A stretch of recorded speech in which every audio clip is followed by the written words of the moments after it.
Hey everybody, RetroPie Guy here. Today I'm going to show you how to set up your Wii Remote Light Gun controller specifically for House of the Dead 2. I've been getting this question for probably 6 months now. Everybody wants to know how to set this up. It's been a real nightmare for everybody to figure it out. It's taken me literally months to figure this out. I've been working on it intermittently. I'd get super frustrated, put it on the back burner for a little while and come back to it. And this process has gone on for several months, but I finally figured it out and I've got it working really well on here. So I'm going to show you the step-by-step process in order to get this working for you. So let's get started. All right, so the first thing we need to do is make sure that we have our Mayflash Dolphin bar sensor plugged into the USB port on a Raspberry Pi. Make sure that you plug into one of the USB 3 ports, which is the blue ports on your Raspberry Pi. Don't plug into one of the regular USB ports or you will run into some issues throughout this process. Next thing we're going to do is boot up our Raspberry Pi and let RetroPie fully boot up. So you can see here I already have RetroPie fully booted up here. So now once everything is booted up, you want to make sure that your Mayflash Dolphin bar sensor is on and set to mode 2. So if you look up here, I'll actually take this off so you can take a slightly closer look. You'll notice that there's 4 numbers across here on your Mayflash Dolphin bar. You want to make sure that the light right above the 2 is lit up. Next thing that we're going to do is we're going to pair that with our Wii Remote here. So make sure that you power on your Wii Remote. Mine's already been synced up together, but if you need to sync this up, there's a sync button up here on your Dolphin bar. And then if you just take the back cover off of your Wii Remote where the batteries are located, you'll see there's a little red button there. That's your sync button on the actual Wii Remote.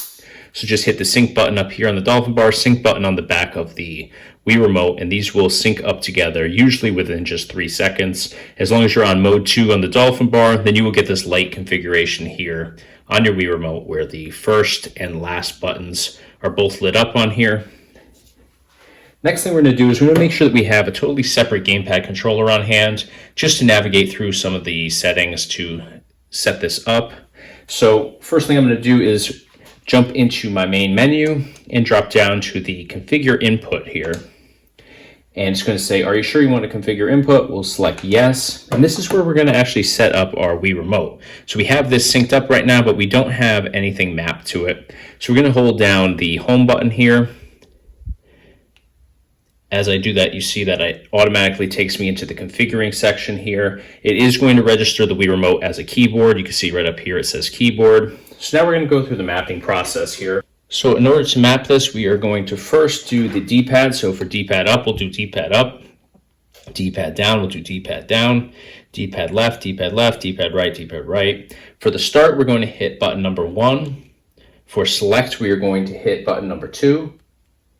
Now for the A button, we are going to map that to the home button here.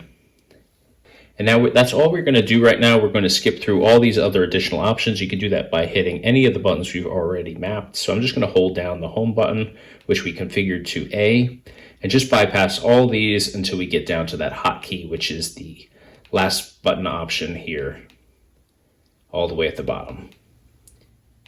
And for the hotkey, we're going to hit the 2 button again, which was select. Once that's in, we're just going to confirm all of this and save it by hitting OK. To confirm it, you're just going to hit the home button, which again we have set to as the A function. So that's going to load for a couple seconds. Once we get back to the main menu, that we know that everything has been programmed and saved successfully. Now we aren't able to back out with this because we didn't map anything beyond just the A function, so we don't have a B function on here. That's where our other gamepad controller comes in. This is already configured, so we just hit the back button here. We're able to exit the main menu.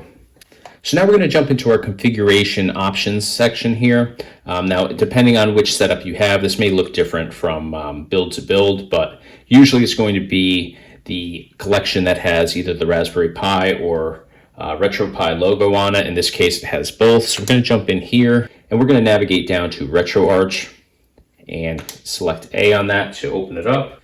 All right, so the first thing that we want to do once we jump into RetroArch is navigate to the right here to the settings column. And then we want to jump down to input. And now we want to scroll down and we are going to jump into hotkey binds. And then here you'll notice that we have this first option here, which is menu toggle gamepad combo. And we want to switch that. It's going to be by default set to none. So we want to switch that over to start plus select. And now we can back out by just hitting the B button. And now we're going to jump into our port 1 binds. So the next thing we're going to do here is scroll all the way down beyond all of the regular functions here. You'll notice that there's some light gun options. So the first one is gun trigger. So now we're going to take our Wii remote and our regular gamepad controller. So we're going to use this regular gamepad controller in order to select these options. So I'm going to show you here just for the first one, and then I'll take this out of the frame to make it less confusing. So I'm just going to select this option with my regular gamepad controller, and then I'm going to pull the trigger on the Wii remote. You'll see here that it sets that to mouse 1 for the gun trigger. And again, I just pulled the trigger on the Wii remote there. So I'm going to do the same process for a couple of these different options here just to set this up. So next we're going to go down, we're going to pass this next option, which is gun reload, and we're going to go to gun AUX A. We're going to select that with our gamepad controller. And then we are going to hit the A button on our Wii remote. So you'll see here that it says mouse 2 now, once we've done that. And now we're going to pass gun AUX B, gun AUX C, and we're going to go right into gun start. So I left those two options blank there. And for gun start, we're going to select it again with the regular gamepad controller. And then I'm actually going to hit the plus button on our Wii remote. So up here it says key, enter. Next, I'm going to go down to the next option down, which is gun select. Again, select it with my regular gamepad controller, and I'm going to hit the minus button on the Wii remote. So now that programs to key escape. And now you'll see that the final options here is D-pad, up, down, left, and right. So I'm going to select each of these with the gamepad controller and just program them onto the Wii remote by doing exactly what it says. So I'll select this first option for gun D-pad up with the regular gamepad controller, and then I'm just going to hit D-pad up on my Wii remote. And then we're going to do the same thing for each of these options here. And now I'm going to do the same thing now with gun D-pad down, select it with the gamepad controller, hit the D-pad down on the Wii remote. I'm going to go down to D-pad left, select it with the gamepad controller, D-pad left on the Wii remote. And the last option, D-pad right. Select it with the gamepad controller, D-pad right on the Wii remote. And each of these is now set up. So now all we need to do is we need to go scroll down, and it'll loop us back to the top, and we're going to hit Save Auto Config. Now this is a super important part. Don't skip this, otherwise none of what you did is going to save. So I'm just going to select it with my regular gamepad controller here. You'll notice in the corner it says Auto Config file saved successfully. So that's your confirmation to let you know that everything has been saved here. So now once we've saved our auto config, we can back out. We're going to back out one more time, and now we're going to navigate to the left, back to our main column here. And we're going to go down to configuration file. We're going to select that, and we are going to hit save new configuration, which is our last option down.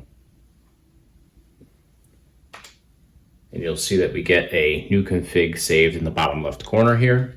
So now we can go ahead and exit RetroArch. We'll hit the back button, and we'll just go down to quit RetroArch. So now we need to go and find the House of the Dead 2 ROM. Now, if you're using the RetroPie Guy 512 gigabyte game collection card, that's going to be located in the Naomi collection. So we just need to navigate over and find that collection and jump into that ROM.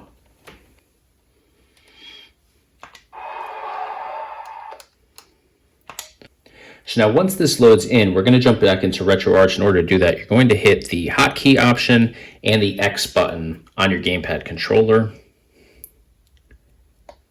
So just wait until you get to the first screen. Once you get this far, you can go ahead and hit that combination. Again, it's hotkey and X. That's going to open up RetroArch just like this. And next we're going to scroll down to Controls, which is towards the bottom there. Go ahead and select Controls. Now jump into port 1 controls. And we're going to see that this first option here, which is device type, says controller. We're going to go ahead and switch that over to light gun. So you just have to move over with the D-pad a couple options. Now you can see that device type is set to light gun on here. Once that's set to light gun, we're just going to back out one page, and we're going to go up to where it says save game remap file. And we're just going to select that option. You'll notice again, a confirmation pops up in the bottom left corner so that we know that everything has been saved correctly. And now we can exit RetroArch. So we can do this exactly the same way that we used to get to this in the first place, which is going to be our hotkey and X buttons. We're just going to hold those down at the same time. It's going to bring us right back into our ROM. Now, I recommend restarting this ROM, so we're going to hit our hotkey, which is start and select, or your regular hotkey button, whatever you have configured. So start and the hotkey button together at the same time is going to bump us out of this particular ROM, brings us back to our collection menu, and we're just going to jump right back into the ROM again. All right, so I just went and reloaded this ROM in. So we're just going to test this out. Just to be clear though, I did switch my dolphin bar from the top to the bottom. If you do end up doing that at any point, just make sure that on the back you switch the setting here. You'll see there's a top and bottom switch here. So I just went and switched from top to bottom. On smaller monitors like this one that I'm demoing this process on, it does work a little bit better, I find, on the bottom. So it's all going to be personal preference and what works for your particular setup, but if you do make that change, just make sure that you make the switch change as well. So we're just going to hit the minus to insert coins, plus button to hit start. Everything is working so far. We'll advance these cut screens here just by hitting start. So it is working really well here. Just have to get used to the aiming on here, but working pretty well.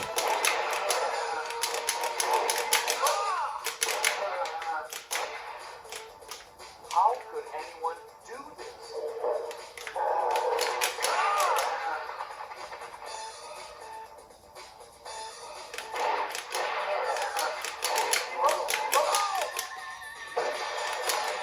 So you can see I'm not very good at the game, but it does function perfectly well on here. So that's going to do it for this little demo. All right, so that's going to do it for today. That was the step-by-step process for setting up House of the Dead 2 on RetroPie using the Wii Remote light gun controllers. If you have any questions at all about this process, feel free to reach out to us. You can hit us up in the comment section below or reach out to us on our website. If you found this video helpful, please smash the like button. Be sure to subscribe to our YouTube channel. We do a whole bunch of different stuff on here. Tutorials, gameplay demos, product reviews, just a lot of great stuff based around retro gaming. So definitely subscribe. And of course, check us out online on our website, www.retropieguy.com. Thanks for watching.